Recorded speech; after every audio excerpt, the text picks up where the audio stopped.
trying to live hide on something? Facebook. Or, Live on Facebook. Happy New Everybody Year. said Happy New Year. Happy New Year. Glad you're with us today. New experience in the past year. You start a new job, get married, or have your future. These are exciting. Okay, we're coming in.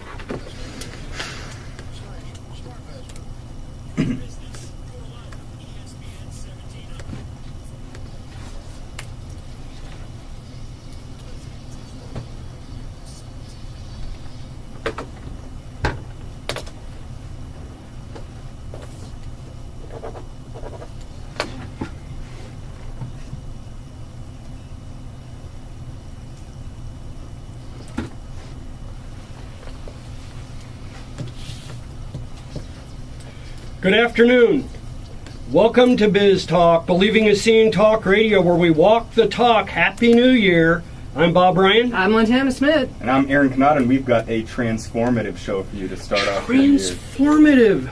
It's a good one, right? It is a good one. It is a good one. I always seek to make you happy. That's really my goal in Your in the adjective codependence of the is day. showing already in the new year. I'm like a happy puppy wagging my tail right now. You like it when you do something good?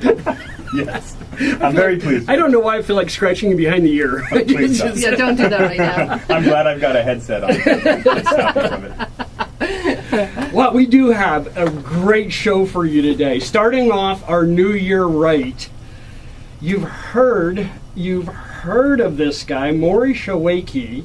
He is here with us in studio. Maury, thanks for coming in. My pleasure. You are a celebrity.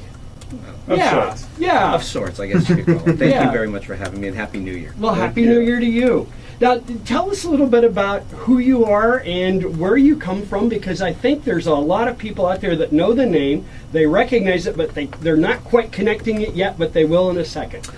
Well, so I have been in business for about 20 years now, but the kind of the latest sort of fun that I've been having is I run all sales and retail for a guy that you may have heard of by the name of Damon John from the show Shark Tank. Which one? Damon John. He's the founder of He is Fubu, the right? founder of Fubu. I don't. For us, by us. It was a $6 billion. Listen, you're just baiting me, and I took that worm like a novice. Sorry, I just couldn't help. He's just too famous. You're rolling with the punches well already. Though. May want to scratch his ear back there. So anyhow, you are running sales and retail. Yep. So I like to, I say if Damon John was a restaurant, I would be the front end, and another one of my teammates would be the back end, and I love saying that about him. But yes, I'm basically the front end of all Damon John activities, as well as his private consulting firm, the Shark Group, and that consists of selling all of our services, inclusive of all of the products that he invests in on or off the show, Shark Tank. It's my job to get it into retail and do all sorts of different types of business deals, depending on whether we're doing partnerships or different types of collaborations.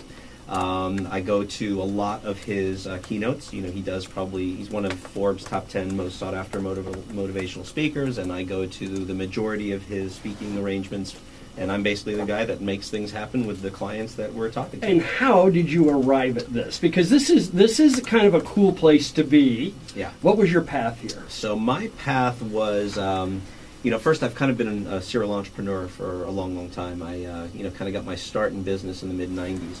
I was involved as one of the principals of the first ever health and wellness e-commerce site back in the days of Prodigy, CompuServe, and AOL. Don't you feel old? I do. Right about because now. I know what those are. Oh, yeah. I do, and That you was my actually childhood. remember what those modems used to sound like in Yep. those days, and the digital cameras that were 4 feet tall. But yeah, so And you'd run in from the mailbox with your new AOL disc that you just without a got. doubt, I think I All still excited. have them. Yep. They're the new frisbees. Yep. So I kind of got my feet wet there. Created a company. We were very successful. Sold off. Then went to work for a huge manufacturing company and kind of got my MBA, if you will, in this corporate world that I was in for about 10 years, and a lot of retail relationships. And then about 8-9 years ago, while I had a full-time job selling enterprise software for a pretty large company, I got an idea. And I decided to, what happened was essentially I'm traditionally Jewish, born traditionally Jewish, grew up in a traditionally Jewish home. My wife comes from an interfaith family, a mother that's German Jewish and a father that's Greek Orthodox. And for years and years and years of our first 10 years of marriage, she wanted to have Christmas in the home. And I said, hell no. And I was like, there's no way it's happening. And it wasn't because I didn't love all the light. It was like, it was more of a fear thing about like my father walking in and like, disowning me. Yeah. But anyway, after about 10 years of marriage, they say happy wife, happy life. And my hard head got a little softer and I said, okay, And so she ends up, coming in and saying, all right, well, I'm going to do something. I said, just don't go crazy, because if I walk in and I see baby Jesus in the front room, I might have a little too much there. And so, she tells me, don't come out until I call you. And she puts on our dining room table this little tiny 3-foot Christmas tree with menorahs and dreidels and blue and silver decorations all over the place. This gorgeous little thing. And on the top of the tree was a 5-pointed star. And I literally made a joke. I said, couldn't you get a Jewish star from the top of the tree? She said, I actually looked for one and I couldn't find one. I said, please, I'm Mr. Internet, I'll find one. And I get online and I look and I look and I look and I look. Doesn't exist. There's all kinds of interfaith ornaments.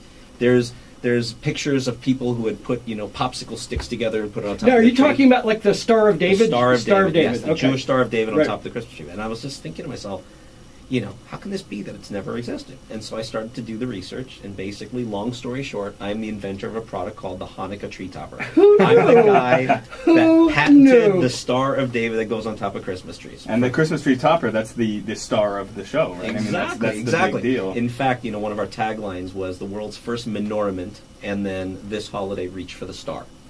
And so, anyway, put that product online. It did very well. In fact, our first year, I think we sold over 15,000 units just on Amazon. And then got it into retail. This is all while I still had a full-time job. And then lo and behold, about, so this is going back to 2011, I decided to audition for a show that we've all heard of called Shark Tank. And I got through to the second round, and then they said, no, thank you. And then the next year rolled around, and I tried again. Because, as entrepreneurs, we never stop, and we always do things that everybody else thinks we're crazy to even think about contemplating. And so I'm on that stage. I do my pitch, and every shark goes out, one by one by one by one. And there's Damon John. And I think to myself, I'm a nice kid, Jewish kid from L.A. There's a black dude over there that launched an urban clothing brand called FUBU, lives in New York. I'm screwed. Honey, get the keys, we're going home. But miraculously, he made a deal with me. I'm curious. Go ahead. I'm sure these guys are like celebrities. They all have their own personalities and companies that they are more or less likely to invest in. Did you have one in mind that you thought, if this is going to happen, this is probably going to be the one, or one you would even have preferred to had gone in business with? Yeah, I guess subconsciously I did. I thought, I had done a lot of research on all the sharks, and Right. I would say anybody who doesn't do research on them is just a fool, because there's so much information out there today, and you got to know who you're pitching to. Mark Cuban is Jewish. Lori Grenier, I believe, is interfaith, I think is half Jewish, if I'm not mistaken, and also she has a great retail platform on QVC. Sure. So I would say those were probably my two first. I never in a million years thought Damon, but Damon, as soon as he makes kind of starts talking to me, he says, a lot of people don't know this about me, but my father left when I was 10 years old, never saw him again, and my mother actually then ended up with a Jewish man. So I had a Jewish stepfather growing up, and this is a product I could have seen in my own home, and I really like you, and I'm going to make you an offer. Maury Shawakey is with us. You'll know him from the Shark Tank. He's now running a group for Damon John's company. It is a really exciting story. You're listening to Biz Talk, Believing is Seeing Talk Radio. I'm Bob Ryan. I'm Montana Smith. And I'm Aaron Canada. We're gonna be back with more of this amazing tale. Stay with us.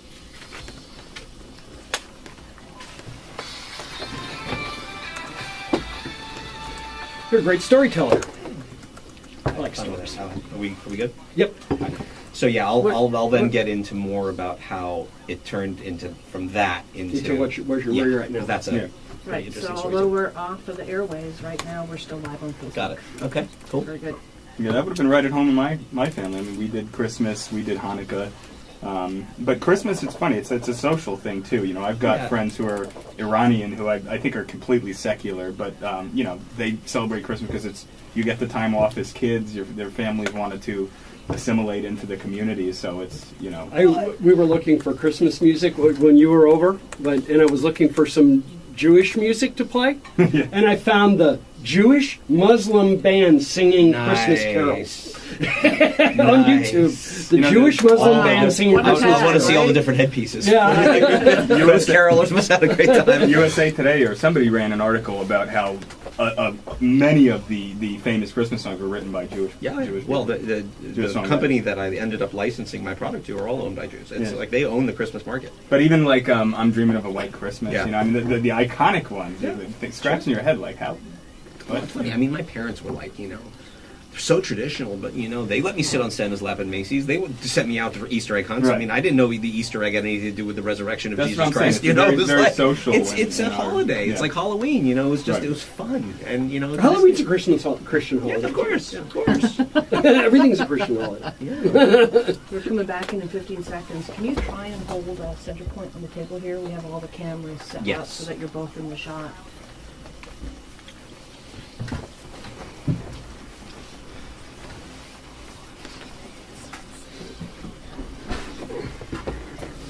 So when I turn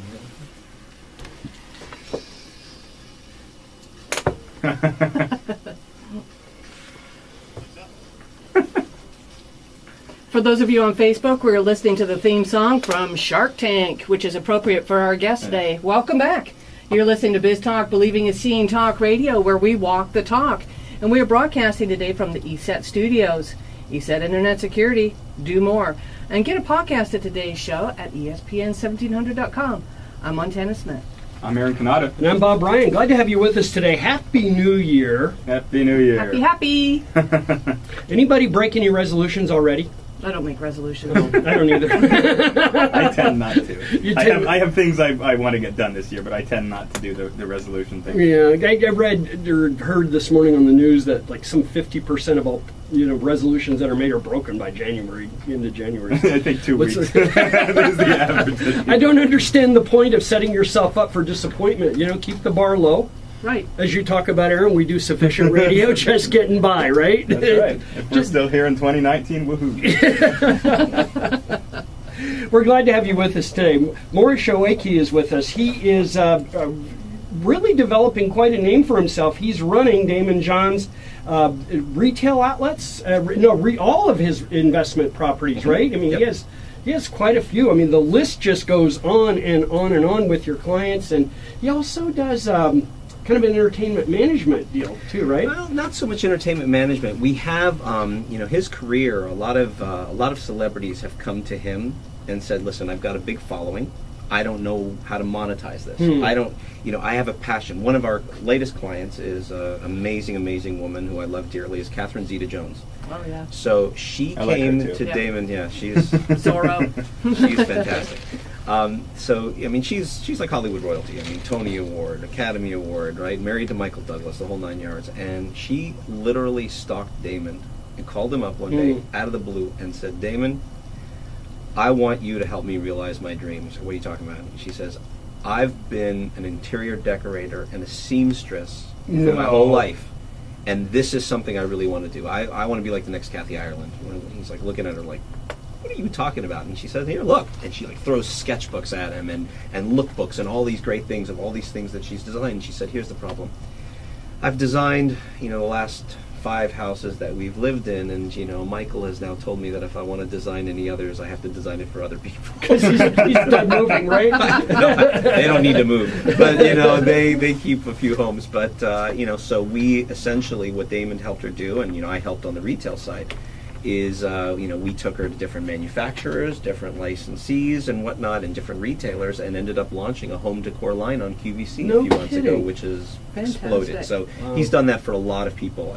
People like Muhammad Ali, the Kardashians back in the day, Carlos Santana, Stan Lee, Catherine Zeta, and so You are truly blessed to I have be a lot where of you're fun. at right I have now. a I lot mean, of this fun. sounds like a blast. What would Damon say? Like, what is his bread and butter? Is he a lifestyle branding genius, or is he more a manufacturing guy? I know a little bit about him, but Yeah, I mean, the clothing obviously was the bread and butter. It's still, FUBU is still alive Right. today, and they're relaunching, in a major way. But his bread and butter right now would be, definitely speaking. His keynotes. He's also written 3 books. His 4th one, Rise and Grind, is coming out in January. The last one was a New York Times and Wall Street Journal bestseller. We're expecting the same this time. But his keynotes are probably right now his bread and butter. And I would say, it's fashion mogul, branding expert. But he's a branding genius. Now you got where you're at by auditioning for Shark Tank. Yeah. And that was kind of the beginning of it. You were telling us the story about how you made your pitch, but it took you 2 times to get on there, though, right? Yes, Two correct. tries. You made your pitch. Everybody said no, right down to Damon. Till Damon. So yeah, everybody goes out, and I'm looking and saying to myself, this is over. And then Damon basically says, a lot of people don't know this about me, and I don't remember if this was actually aired. A lot of people don't know this, but the actual pitch on Shark Tank can take. The shortest pitch that I think has ever been on is something like 18 minutes, and the longest one was like 2.5 hours. I was right around an hour and a half. Good. You I only had see- no They idea. edit that way down. Oh yeah, then. they edited it down wow. to 8 minutes. So I don't remember right off the top of my head if this aired or not, but I remember Damon saying to me, a lot of people don't know this about me, but my mother, and my father were married, and my father left when I was 10 years old, and then my mother ended up being with a Jewish man, and so I was raised with a Jewish stepfather, and this product of yours has some special meaning to me, and I think I could have even seen this in my own home, and I like you, and I'm going to make you an offer. And I'll be honest with you, my goal, and I'm a big goal kind of guy, talking about New Year's Right. resolutions. I started setting goals in November for the New Year's. It's like, why wait? But, I firmly believe that if you goals, other people will set them for you. And so my goal going in there wasn't to get funding for a tree topper. I didn't care about that. I was working a full-time job selling enterprise software at the time. This was just a passion project for me. My goal was to either work with one of those guys or figure out somehow that I was going to use this platform of being seen by 9 million people on national television to elevate my career and elevate my portfolio. That was my goal from the second I walked out there, and that's what ended up happening.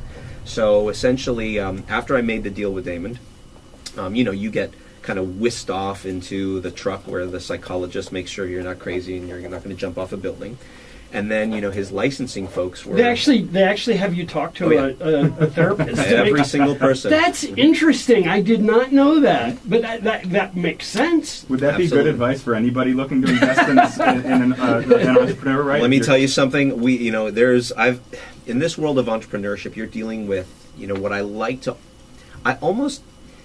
I came from the tech world. Back in the day, I was in the 90s. I was doing e-commerce, and the computer programmers of those days were like who I like to refer to as like these crazy artists. That's almost how I feel entrepreneurs are today. We're passionate people. We're not fit in a box, Peter Drucker, sales and marketing, corporate example. We're crazy.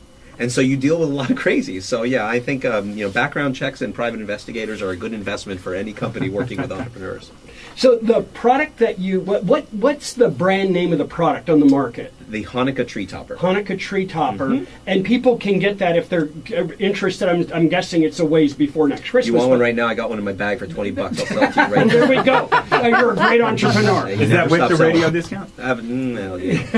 Surcharge. We get a radio discount. It'll be If we call them out $25. on air, we can Yeah. hope to. But yeah, so what we ended up doing was, after kind of, going through the whole process and then meeting up with Damon a few months later, and I sat with. It's a quick story I'll tell you. So I was in New York City for my other business, for the computer business, and I got called into where he was at that time, which was the Empire State Building. He owned the entire 67th floor.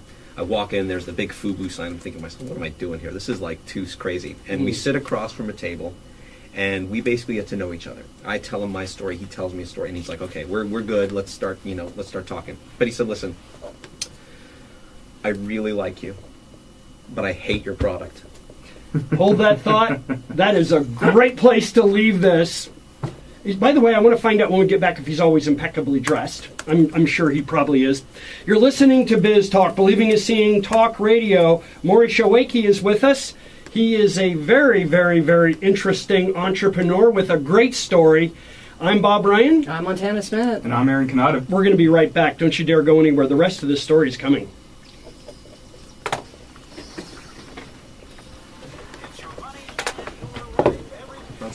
Does he meet with everybody he invests in that way? No. So he saw something in you when he invested, knowing that it wasn't the product he was He interested very in. famously says, as all of his keynotes, I don't invest in companies, I invest in people. Yep. And yeah, we sparked, something on air. I mean, it's funny.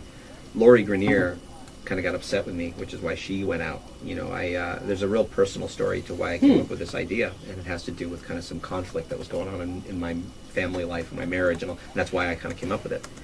And she asked me specifically why I came up with the idea. And I said, well, it was a tough You want to time. play his pitch at all? I have it. What do you, He's a big fan It's of like a Shark Tank. 45-second clip. Yeah, let's do let's it. do it. You want to play it coming back? Yeah. Yeah, let's do it. Great. So, He's a great engineer. yeah, it's awesome. She actually asked me, point blank, like, why did you come up with this idea? And I said, well, it was a tough time in marriage. She's like, well, can you get into more details? I said, actually, no. I didn't want to share the details on air at that time. Okay, I'm getting ready to come back. And that's in. why she went out. She was, and to this day, now I'm back on air. I'm like, remember that?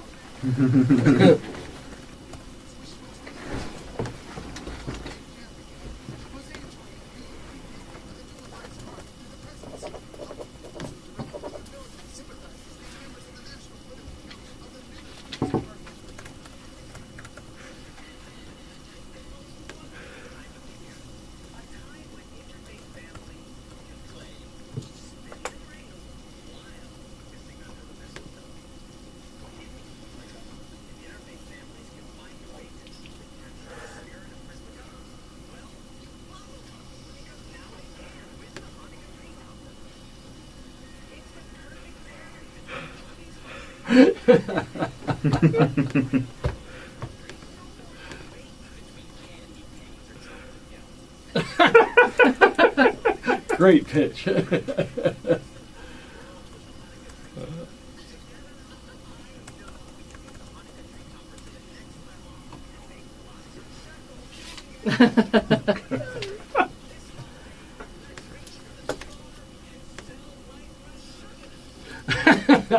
Fantastic. That's your pitch. That was it. Now, I'm embarrassed to say this, but wasn't Chrismica, they referenced it on the show OC, right? Uh-huh. Yes. Yeah. Did they create the term Chrismica? No, it was actually, I had to research that. So the OC didn't create it. There was actually a site called Chrismica.com that had trademarked it. But then they let their trademark lapse and expire, which is why we were able to use it without paying a licensing fee. Wow, that was good fortune for you Yeah, then, yeah. because Chrismica is a great. And before I was on Shark Tank, I actually met with the Warner Brothers people. I always just hunt like crazy, and I met with the Warner Brothers product people, and we were in discussion about it being on the show, and then it got canceled.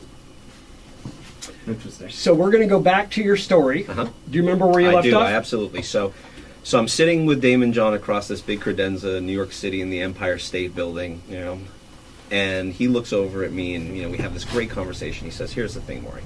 I really like you, but I hate your product."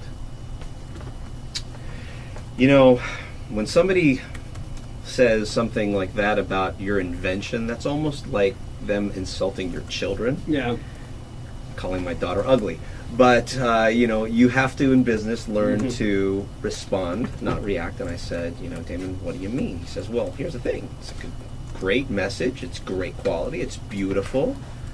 You buy it one time a year. You sell it to 1% of the population for 1 month out of the year. They buy it once. They never have to buy it again. Not a business I really want to be involved in. He said, will you be willing to license this business? I said, without even thinking, absolutely. Because my goal was to stay relevant to him at all costs. I didn't care if he took 90% of my company. I didn't care if he wanted to license it. I didn't care if he wanted me to turn it upside down and use it somewhere else. It doesn't matter to me. I wanted to be relevant to It him. was the relationship you were looking for. At all costs, absolutely. So it was That's much what better that way than the reverse had he said, listen, I just love this product, But I don't cannot like you." stand you. Absolutely, absolutely. Well, there's a lot of deals that actually do get made on Shark Tank where they say this is the greatest business, but we're firing you tomorrow. Yeah. Because you have to work with people, and luckily I'm at a point in my career where I can choose to some degree. I never want to be too proud, but I can choose who to work with, and I don't choose the people to work with people I don't like. Neither does he. That's a rule. If we're not having a good time, we're not doing it. And so, or somebody that's set in their ways and is not flexible to Absolutely. opportunity to Absolutely. change or ideas. So Danny Makes felt sense. like he was hiring somebody more than, or partnering No. with somebody necessarily more than he was. not at that buying into time. this At product? that time, I don't think he had any idea what kind of a firecracker I was, because he literally just said, listen, if you're willing to license it, fine, I'll give you access to my attorney, I'll give you access to my licensing agent. I'm not taking any equity and I'm not giving you a dime. That was my offer. And I said, yep, absolutely. And then literally between the time that that happened and the time that he hired me full time was about 2 years. And that 2 years was me hustling harder than I've ever hustled in my life, taking more risks than I've ever taken in my life to earn that spot, because there were a lot of people that wanted that spot. You know, he's got this amazing family of people that work around him, people that have been with him for 25 years. I mean, we are truly a family, and it's not easy to break into that. So the way I did it was, after we kind of separated and he said, all right, let's just license it. Literally, he had it licensed to the biggest Christmas wholesaler within like 10 and a half minutes. And then I got my update episode, which happened a year later because of it. But during that period of time, like I said, I was selling software. I had a full-time job. I would just say to him, hey, David, let me, anything you need, how can I help? And then I remember one time he was selling an energy drink that he had invested in, and I had come from the health world. So I said, hey, Damon, do you want help getting this into one of the natural food retailers? He's like, I thought you sold tree choppers for a living. I'm like, well, I do other things. And so I got that into a grocery store for him and didn't take anything for it. And then another time after that, he was starting a new business. I said, hey, do you want me to build you out a business plan? He said, I thought you sold tree choppers for a living. I said, I do other things. And so I did that favor for him. There's a trend here. And again, took nothing for it. And and then all of a sudden one day he reached out, and this was the first kind of opportunity he gave me. He said, will you do me a favor? We got this other person that's going to be on Shark Tank, that he just invested in the season after me. He said, will you be her kind of hand holder, her brand manager to walk her through? I'm not going to mention any names, but this person ended up being one of the most unprofessional people I've ever worked with in my entire career, just for a number of emotional reasons and whatnot. But at the end of the day, we were still able to hold it together, and Damon always says that was my trial by fire. And then, so that kind of got me in the door. And then what really got me in the door was, like I said before, he does these speaking gigs all over the country for major Fortune 100 companies, and that household names. And I remember going to a couple of them just as a guest, watching him do his keynote up there. In the back is the guy who's running the keyboard and all the music for all the projections and all the great music and his background stuff. And then in the front row, I'm seeing the C-level executives from these corporations, companies like Deloitte and Pfizer and J&J. And I'm thinking to myself, how come nobody's talking to them? And I literally said to Damon, because he has a consulting company, he has an agency. I said, Damon, do you mind if I come with you to a few of these things? He's like, what are you going to do? And I said, well, let me just kind of see what I can drum up. I said, all right, if you want to, it's your dime, go for it. I'm like, okay, fine. Meanwhile, still had a full-time job. I was still doing well over there, so they weren't checking on me too much, and I was, flying remote. But I started traveling the country with him, going to these different events as his sort of business development guy. And people thought I was crazy. My own wife said to me, you're going to get fired. I said, oh, well, when do you have an opportunity like this? I mean, the guy likes me enough that he's willing to hang out with me. And lo and behold, over about a 6-month period, I brought in enough in unbudgeted, nobody thought of available business that he said, dude, you're a friggin' hurricane. Quit your job, come work with me full time. Did you know, based on your skill set, that you were going to be able to do this, or was some of this, flying by the seat of your pants and just going on faith that you would figure it out along the way? I'm an entrepreneur. I'm a hunter. There is nothing that I like more than to kill. And I always said, it was kind of funny. I always said, one of my strongest emotions was like, you put me in a room and say, go get that meeting. You get that meeting. That's like, having a field day. Well, now that I can do that and also have one of the most celebrated faces of entrepreneurship in the country, back behind me, it's like it was a field day. So yeah, I mean, I have no fear. You show me a CEO of a multi-billion-dollar company, that's who I go for. And at the end of the day, there are synergies. It's just a matter of finding the synergies. In sales, you got to throw 50 balls up against the wall until something sticks. And I have 100 sales cycles that I manage because of it. So it's that's what I love to do. I'm a networker. I'm a biz dev guy. Maury Shawakey is with us of Shark Tank fame and your Hanukkah tree Hanukkah topper. tree topper. I don't know why that just blanked on me for a second. No worries. Hanukkah tree topper You're listening to Biz Talk, Believing is Seeing Talk Radio. I'm Bob Ryan. I'm Montana Smith. And I'm Aaron Canada. We're going to be right back. Don't go anywhere.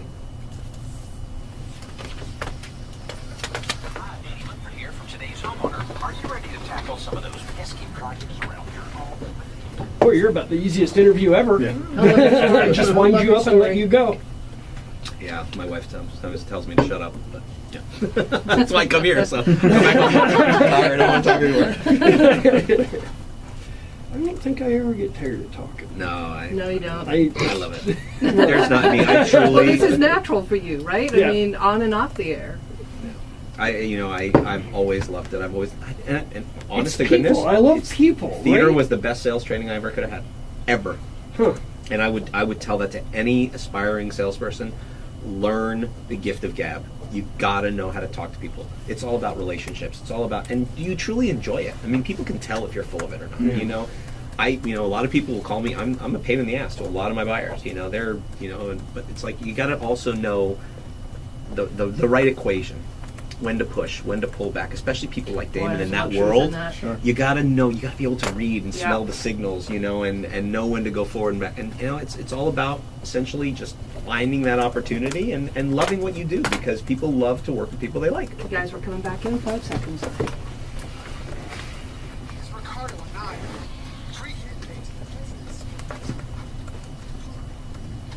This is direct to the members.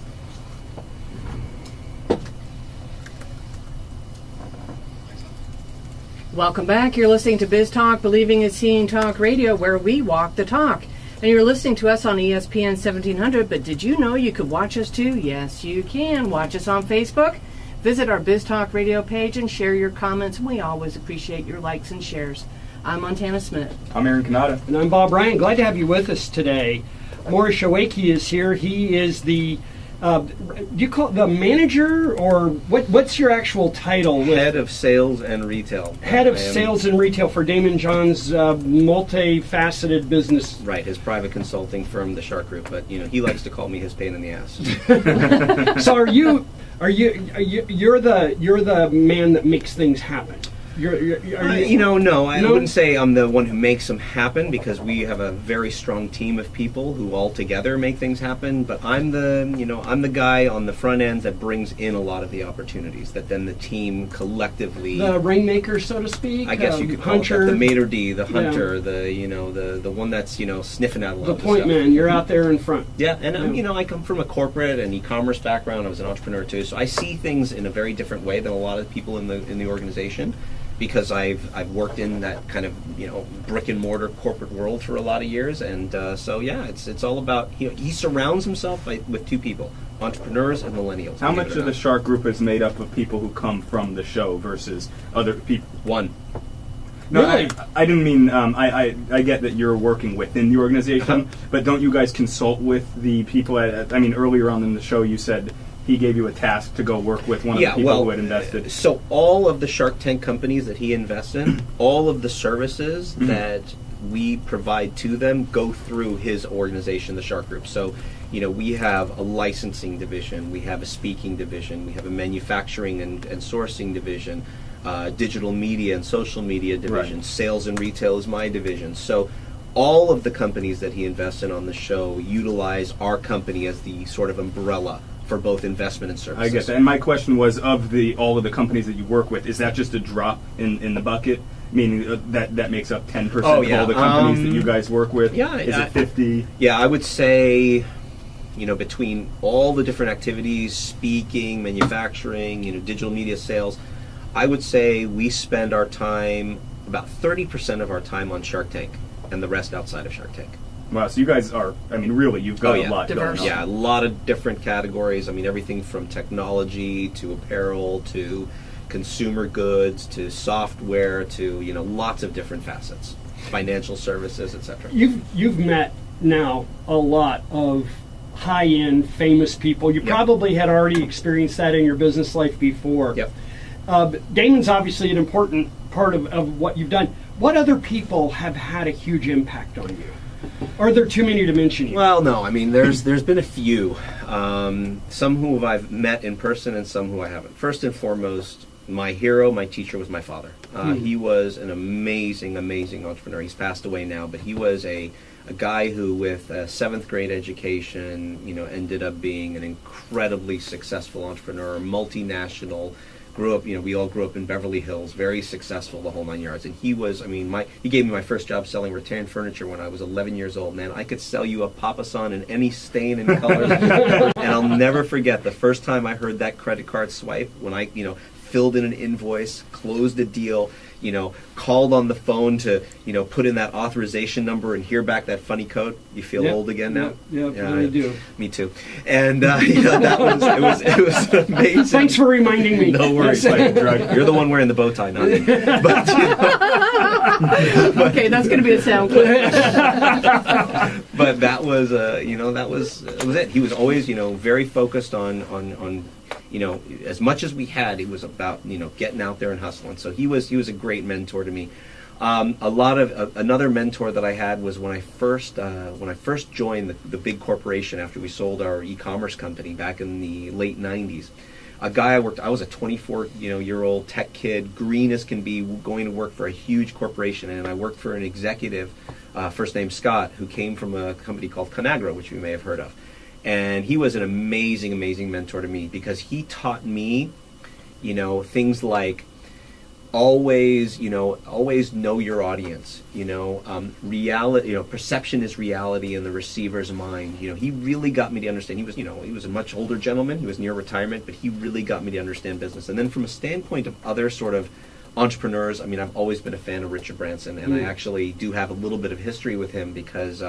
Believe it or not, before Shark Tank and before any of this happened, when I started on social media, back in 2003 is when I started getting into social media, and I started to follow him on Twitter. He was one of the first people that I followed, and he actually was giving back to the community. That was my first sort of taste of entrepreneurship, really understanding that entrepreneurs are not so competitive, but actually very collaborative.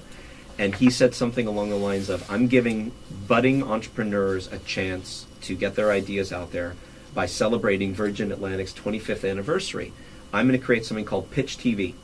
And I'm going to put it on the back of every in-flight entertainment video screen. And I'm going to give you an opportunity. If you want to send in a video and have it voted on, we'll run that video for an entire month on the airplanes. This is literally when I had nothing more than a piece of paper showing the Hanukkah tree topper and a patent application. It hadn't gone through yet, but I felt protected enough with the application.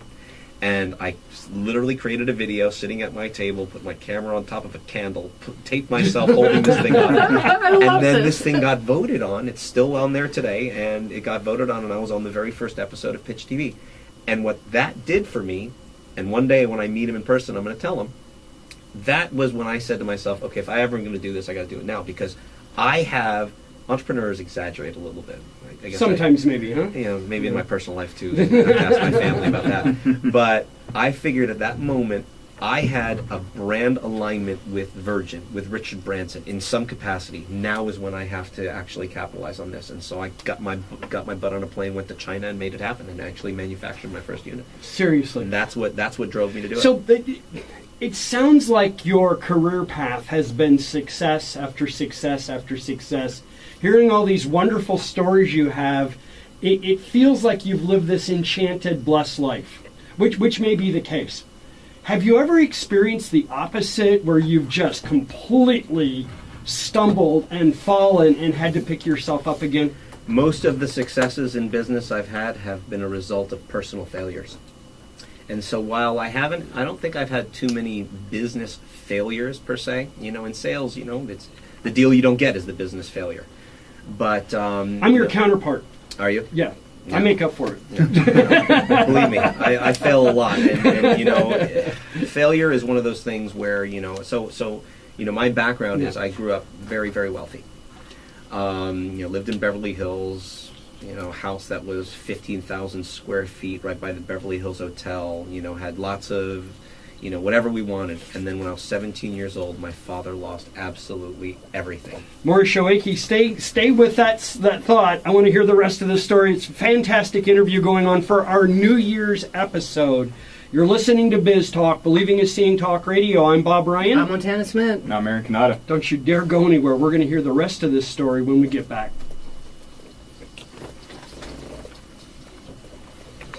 You're good. You're doing this on purpose. You hear the music, and you gotta have a hook. Me? You know, it's not often we get to break on such nice notes. Yeah. You know, where everybody has to, You people want are hanging on. you want me to keep your listeners? I on. do. I think that's why I'm saying I'm pretty sure this is You've engineered. never ever done this before. I don't know what you're talking about. No, You have a little bit of showman in you. You do. You know what? I truly love what I do, and I think that's success. That's the success you can't count. That's your measuring stick. That's right? if you measure count that. success by how much you love what you do. I've had the most successful life of anybody I've Yeah. ever met. Same here, because man. I've had the most amazing life. I don't have any bad days. I have wake hard up days. some are hard. But I wake But up no if bad I'm days. if I'm looking at I the agree. ground from above rather than below, and I can breathe and I can walk and I can pee and I can poop and I can eat and I got people who love me and I love them and I got water and I got food. You tell me what right I have to complain. What I right agree. do I have? I And it's agree. like people who say, "Oh, I hate my job." Well, then why are you working there? Because I got to afford my house. Then get a smaller house. I mean, it's A life's small too house short. and a job you love. Exactly. Life's too short. Damon says, money isn't success. He says, money just drives you up to your problems in a new car. That's a good line. Yeah. Good point. Yeah. Same with health. What is that's- it? that's It the says something number like somebody with a person who's healthy has 1,000 dreams, but a sick Coming back in person 5 has one. seconds. Been there. Yeah. You get it.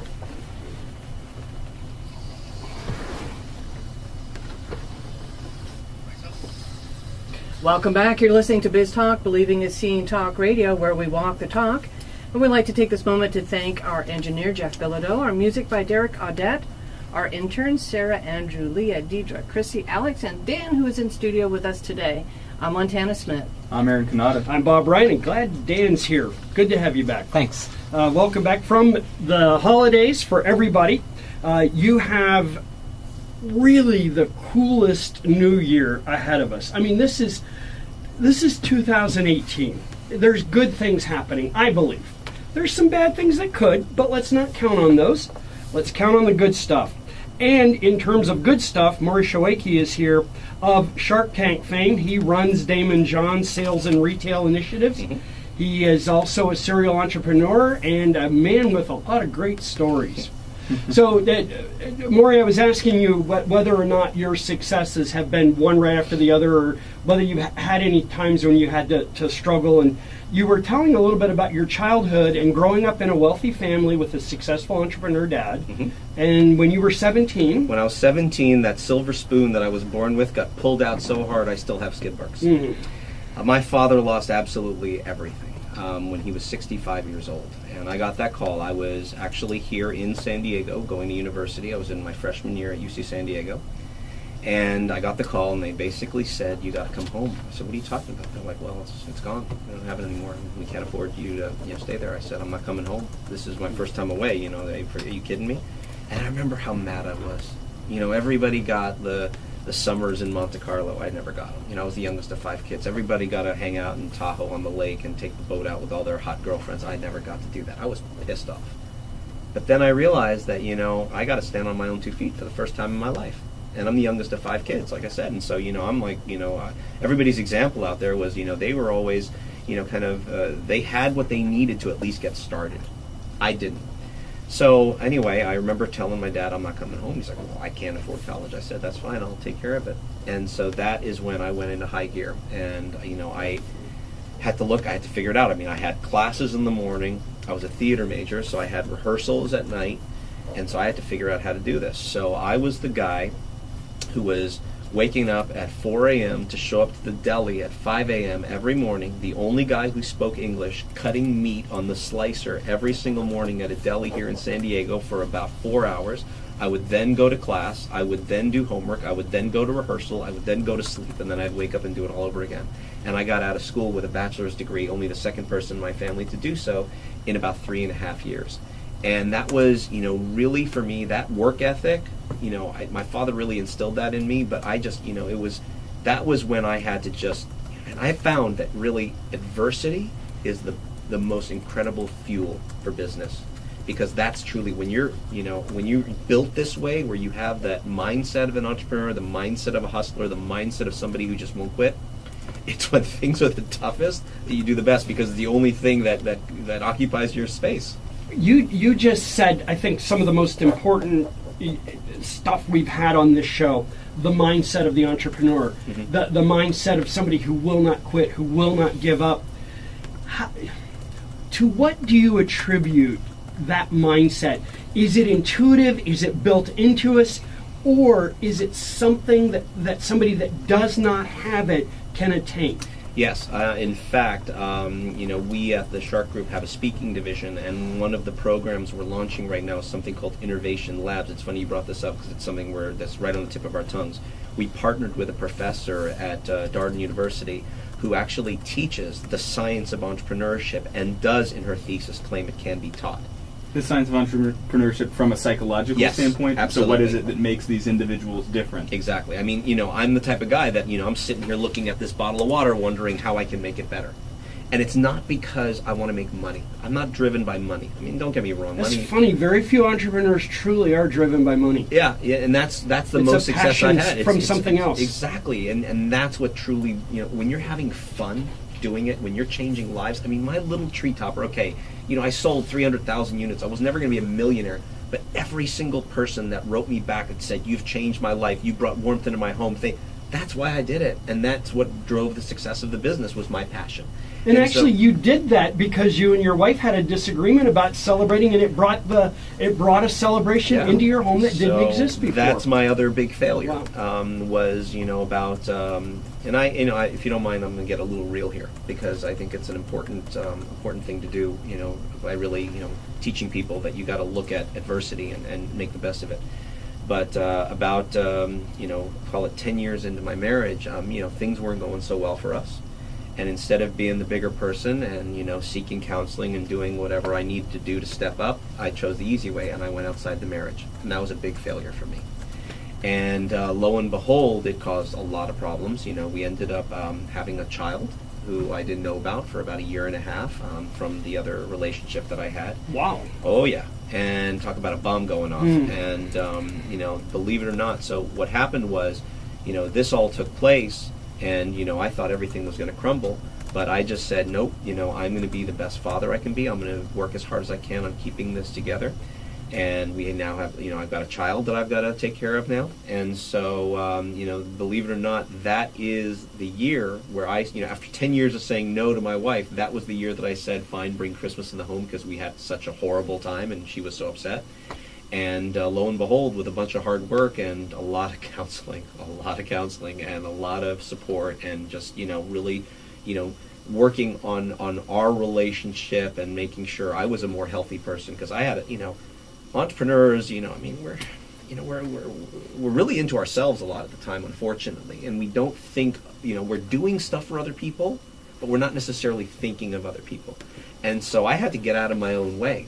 And believe it or not, it was that struggle and that sort of moment of being pounded down to almost nothing that caused me to work as hard as I did. And luckily enough, I have a rock at home. This woman that I'm married to is my champion, and without her, none of this could have been possible. And we have a stronger home life than we've ever had, a stronger marriage that we've ever had. We have stronger relationships with our kids that we've ever had, and most successful in business I've ever been. So, it's about, what I would love to bottle up if I could is how to take that adversity that we're feeling at that moment that's so hard. You're broke, your family's gone, you've got help, whatever it might be. How do you bottle that up and remember that that's going to actually serve you in the future, and not lose everything? Because did you recognize those moments when you're in them for what they were? I mean, that was one. You kind of touched on one of the things I was going to ask. It sounds like almost like a phoenix from the ashes, where all of your successes were born, or from real tragedy came. You had to buckle down. Can you identify things that you did in those moments that could help other people if they're experiencing really tough times? Yeah, there was a great moment that I had, a true epiphany. When I thought that my family was going to just be dissolved, I had a moment that changed my life. Maury, you are exquisite at coming right to the breaks with these great stories that we're going to have to wait till the break is over to hear. Maury Shawakey is with us of Shark Tank fame. Damon Johns, Sales and Retail Initiatives Manager. You're listening to Biz Talk. I'm Bob Ryan. I'm Montana Smith. And I'm Aaron Canada. Don't you dare go anywhere. The rest is yet to come. Stay with us. Let's do a picture. Man, we've got one segment. We're done. We got one more segment. One more You want to do a segment. publicity picture? Sure.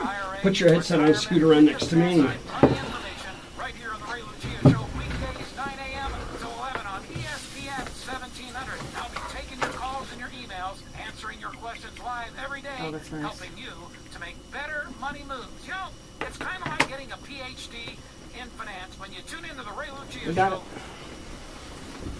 That's good stuff. This is a great Yeah, this start is that to the really change 2018. people's There you go. Yeah, this Thank is you an so awesome much. show. Well, this is going On to air. part of this is going to be in our demo reel that we're Absolutely. sending up for syndication. So. Absolutely. My pleasure, man. Yeah. My pleasure. Yeah, I mean, this is partially also for me. You know, I'm one of my big goals for next year, or for this year, is I want to write the book. And that whole, you know, one of the purpose of writing the book is to get more of the speaking gigs because, and it's not, you know, it's because people have come up to me and say, you're making a difference. I mean, shoot, that's it. That's my calling. If I can change a person's life, Be of That's wonderful. significance, make a difference. so yeah, send your corporate clients over. We've got a lot. Surprisingly, I think half of our listeners are previous guests. Oh, perfect. So Yeah, so I do I'll do like an hour of just telling my story, and it's Okay, it's a we're lot of coming fun. back in. A lot of fun. Green, directed to the three Tunstall affiliates, the Green Environmental Party.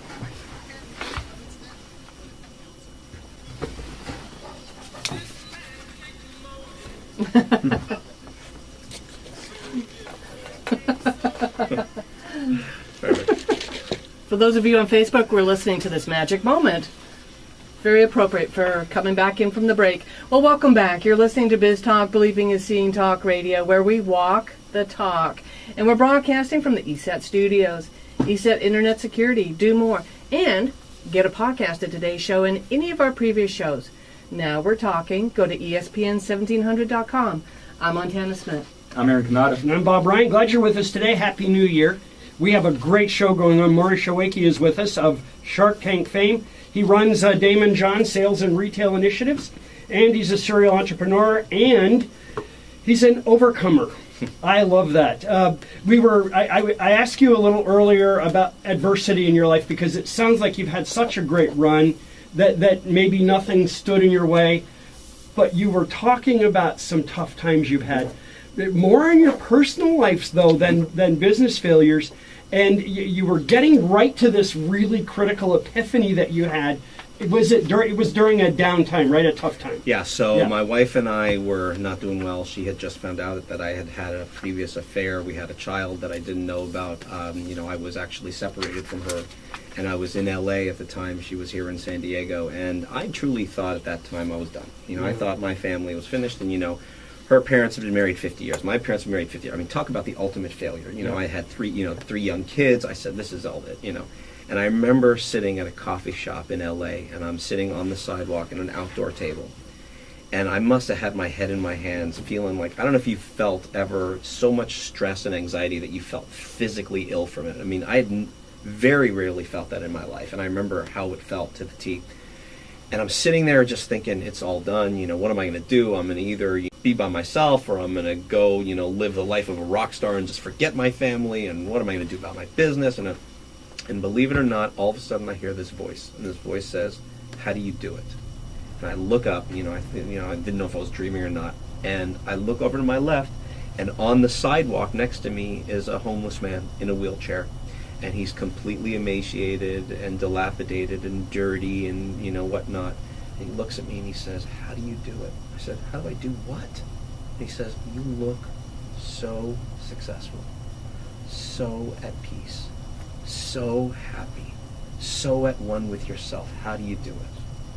If that wasn't the voice of God talking to me and saying to me, at that moment, I mean, I got up and hugged the guy, bought him lunch, all this stuff. But I mean, at that moment, it was like, what right do you have to complain about what's going on in your life? Let me show you what real suffering is like.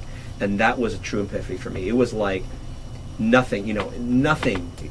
If I'm waking up and the ground is below rather than above, if I can wake up and, eat and go to the bathroom and I got people who love me and people that I love and hot water and food, what right do I have to complain about anything?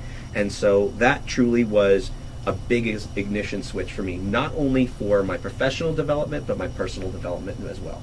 And I pushed real hard from that moment on, and I just didn't let anything stand in my way. And what sounded impossible just got more exciting because, that's what I had to accomplish. One little parenthetic item here. You said you went to counseling. Yes. That's hard for a lot of guys. Yeah. I know, I've put, let's see, 1, 2, 3, 4, 6 therapist children through college. Mm-hmm. And I bought them new cars, I'm pretty sure, and a house for one, because I just spent a lot of money on therapy over the years. Yeah. Was it hard for you to make that step to go to therapy, go to counseling? Not necessarily. I think I've always been an extrovert, and so talking to people was never hard. But what was hard was admitting my failures, and I got real with my failures. What would you tell guys that don't want to do it because they're guys? Because men don't get help like that. What do you have to lose? And I think I feel the same way in business sometimes. What do you have to lose? And especially because my wife wouldn't go with me for the first, call it year after everything got found out. She had her own journey and I had mine. But it was that personal development. And you know what? Not every guy or woman that you start out with is the right one. And there were a few therapists that I went to that I just didn't jive with. But then when I did find the right one and the right program then it all worked out. And it was just, to actually sit there and be able to unload. I mean, obviously you're paying these people to do it, but they also understand what it is from a psychological standpoint that drives you, and they don't give you the answers. That's a common misconception. It's like, okay, solve my problem. They don't solve your problems, but they guide you to solve your own problems. And it was that awareness and that awakening that I had that I really needed, because I didn't realize that I was still living sort of in the past of an immature mind, without the proper sort of education of really knowing what drove me and what was essential for life. Part of changing your mindset can be the people you confide in. Not necessarily a therapist, Absolutely. But a mentor, business partner, 100%. Friend. And there's no separation between business and personal life for me. My kids always You're tease integrated. me. Oh, It's completely integrated. 1,000%. Yep. My kids always tease me, like, you have no friends. I'm like, what are you talking about? I don't have any friends. Like, you never go hang out at the bar. I'm like, I hang out with people all day long. I am with, I'm with my work family. Yeah. When I'm with people and I'm passionate, I'm talking about deep stuff, business, different ways of changing the world. I mean, I get to talk about things with huge corporations, literally like, initiatives that are so edgy and so life-changing. I mean, that's what I love to do. And people are like, well, why don't you just go hang out? I'm like, that's not what I'm passionate about. What was your motivation when you went to seek help? Was it, I've got to do this because this is the only way to get my wife back, or was it, I've got to do this because I'm in a bad way and I need to help myself? At first it was my wife saying, if you don't do it, I'm out of here. And that's a great motivator, is your wife telling you I'm about to leave you. But once I got there, then it became more about me. And it wasn't until we both sort of found our own journey and really bettering ourselves that we could finally come back together and better ourselves. I think couples therapy is often better done individually. I agree. Yeah, I agree. Yeah, because if you work out your own stuff, the couple thing gets a lot easier and a lot better. Yeah, and there's nothing better to drive business than misery, because let me tell you, the only thing that kept me sane was how hard I had to work. So what's been the greatest success? Oh boy, the greatest success. Waking up every single morning and loving what I do. Wow. I honestly, I wake up every morning, I give my kids hugs, I smile every day, and I just thank goodness that I get to do what I do every single day. So what's on the horizon for Maury Shawakey? Where are you heading this year? So I've got two main goals in 08. Number one is I want to do more charitable work myself. I don't mean giving, I mean actually getting my hands dirty. That's something that I'm really interested in doing more of. But second, and this is a big one for me, I've started on the speaking circuit, and I'm doing some keynotes here and there. And as a motivator, and for both business and personal, but I am actually on the journey of writing a book, and so that is a big accomplishment for me. I don't know if I'm going to finish, but I'm definitely going to start. Well, you're a keynote speaker. Yeah, I'm going to start a sour note speaker group. sounds good. Yep. Is that normally how people feel after they hear you? I don't know. Yeah. I just think it's a much lower bar. I like it. Bad News Network. That works. There we go.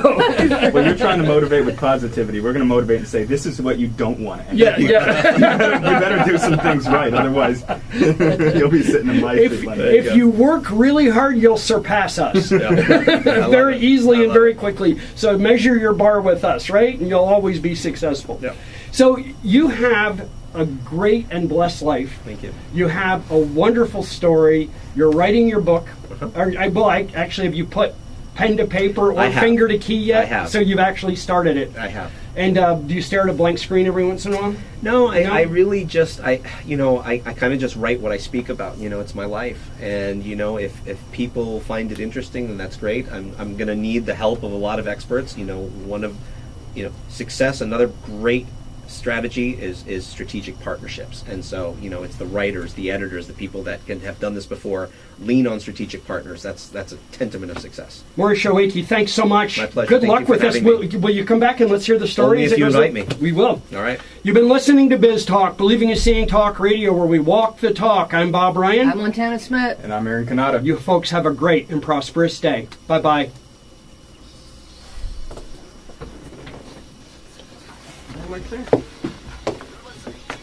Oh, good. That's a good story. Thank you. Oh, man. It was good. My pleasure. Let's Good say way to start goodbye. the year off. Let's say goodbye to Facebook. Do you want to say All hi right, to your Facebook. kids? Sure, I would love to. All right, so go. Hi, Jordy. Hi, Natalie. Hi, Hannah. Hi, baby. How are you? Are you guys watching? You better Clean your room. Bye. Bye, Facebook. Bye. What are the ages? 15, 13, 13. Okay. And the two 13-year-olds are 2 months apart. One is blonde, one's brunette. My wife's brunette.